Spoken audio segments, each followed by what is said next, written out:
सबसे पहले हम यहाँ पर सब्जेक्ट जानते हैं। सब्जेक्ट कौन कौन से होते हैं, कितने प्रकार के होते हैं। सब्जेक्ट 2 प्रकार के होते हैं, मैं आपको बता दूं। पहला सब्जेक्ट होता है सिंगुलर और दूसरा जो प्रकार है वो होता है प्लूरल। प्लूरल और सिंगुलर 2 तरह के सब्जेक्ट होते हैं, यानी कि ये एक वचन, इनकी संख्या हमेशा 1 होती है और इनकी 1 से हमेशा अधिक होती है। तो हम कह सकते हैं कि जब संख्या किसी सब्जेक्ट की 1 हो तो वहाँ पर सिंगुलर होगा, और अगर 1 से ज़्यादा है तो प्लूरल होगा। यहाँ पर जो आते हैं वो कौन कौन से सब्जेक्ट आ सकते हैं देख लेते हैं एक बार। ही, और ही का मतलब होता है वह, और इसका प्रयोग लड़के के लिए किया जाता है, यानी लड़का होता है इसका मतलब। उसके बाद आता है सी। सी का मतलब भी वह होता है, लेकिन इसका प्रयोग लड़की के लिए किया जाता है। उसके बाद इट भी यहाँ पर आ जाता है, वह ही होता है इसका मतलब, लेकिन ये निर्जीव वस्तुओं के लिए होता है। हालांकि निर्जीव के साथ होता है, जैसे प्राकृतिक घटनाएं होना, जैसे बारिश होना, तूफान आना, इन सब के लिए हमें इट का प्रयोग करते हैं। और इट का प्रयोग नाउन के रिपीटेशन को रोकने के लिए भी प्रोनाउन के रूप में होता है। उसके बाद अगर किसी का नाम आ रहा है,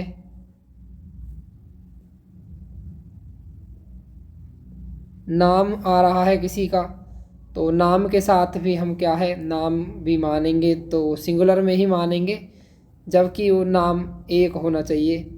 और नाम के लिए हम या तो वो लड़का हो या लड़की हो, अब वो कुछ भी हो सकता है, लड़का या लड़की। अगर किसी एक का नाम है तो वो सिंगुलर में ही होगा। उसके बाद बात करते हैं यहाँ पर प्लूरल। प्लूरल में जो आने वाले सब्जेक्ट हैं वो यू हो सकता है, और यू का मतलब होता है तुम।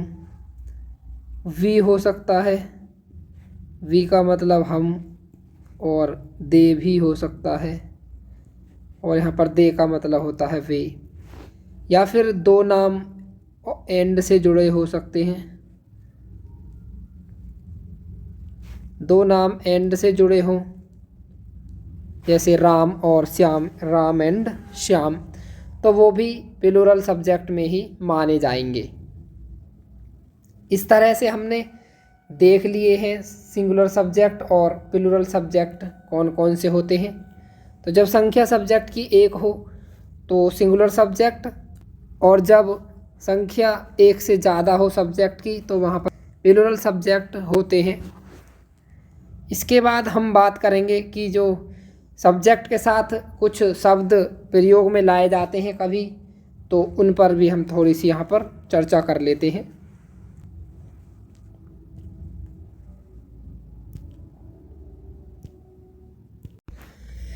यहाँ पर मैंने एक चार्ट बनाई है, और चार्ट के अंदर मैंने लिखा है पहले नंबर पर सब्जेक्ट, और दूसरे नंबर पर ऑब्जेक्ट, और तीसरे नंबर पर यहाँ पर जो लिखा है वो है पजेसिव।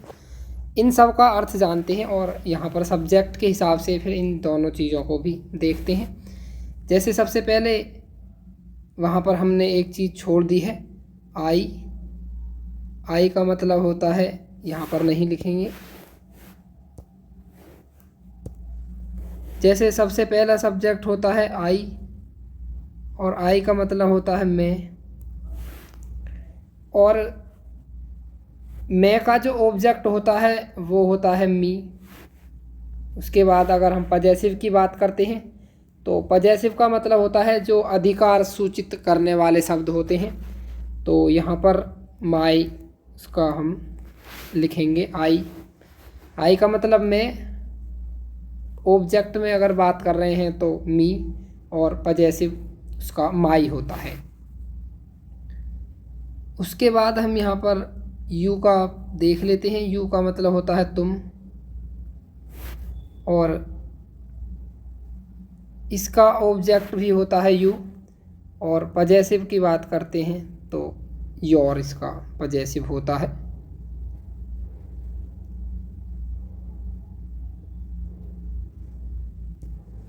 अब बात करते हैं वी। वी का मतलब होता है हम, और ऑब्जेक्ट इसका होता है अस, और आर इसका होता है पजेसिव। आवर भी बोलते हैं बहुत जगह पर, लेकिन आर इसका होता है उच्चारण। अब यहाँ पर दे देख लेते हैं। दे का मतलब होता है वे, और ऑब्जेक्ट में देम लिखा जाता है, और पजेसिव में दियर इसके लिए हम लिखते हैं THEIR। अब यहाँ पर जो नेक्स्ट है वो है ही। ही का मतलब होता है वह, यानी यहाँ पर बॉय के लिए है, ये लड़के के लिए, और ऑब्जेक्ट होता है हिम। अगर ही का ऑब्जेक्ट देखें तो हिम होता है, और अगर पजेसिव की बात करते हैं तो हिज होता है। इस तरह से जब अपना शब्द आए इनके साथ, अपना या अपने या मेरे, इस तरह के जब शब्द आएंगे अपना, जैसे कि मैं अपने भाई के साथ बाज़ार जाता हूँ, तो अपने के लिए वहाँ पर इन शब्दों का हम प्रयोग करेंगे। जैसे कि आई के साथ माय, यू के साथ योर, वी के साथ आवर, दे के साथ दियर, और ही के साथ हिज का प्रयोग करेंगे जब अपना शब्द इनके साथ होगा।